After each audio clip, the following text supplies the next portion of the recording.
And Vygotsky tells us that if you want to look for the next zone of development, the zone of proximal development, the place you look is not the environment and not the child himself, but the place where the two interface, and that's language. Language is the way in which memory, which was based on perception, experience, and internalizations of perception and experience, suddenly becomes semanticized. And so your real question about the 10-year-old is, how do we build semantic memory? How do we build semantic memory?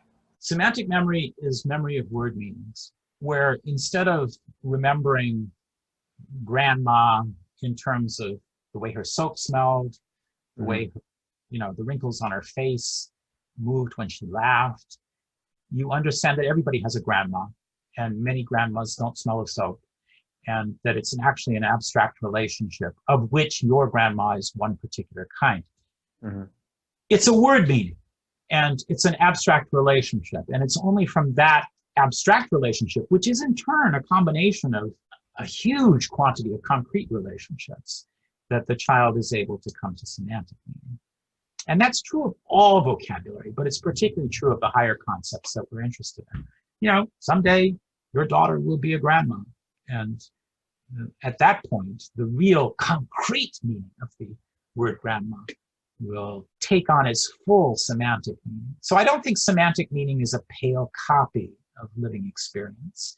I think semantic meaning includes more potential and more concrete meaning than a particular individual experience can.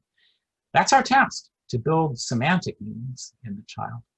Nikolai doesn't like this. He thinks it's a linguist point of view. He's right, it's a linguist point of view. And actually my friends in Switzerland prefer semiological, because they recognize that there are other symbols besides words. But you, Anthony, and I, we are language teachers. Language is really at the center of what we do. And so I think semantic meaning will work perfectly well.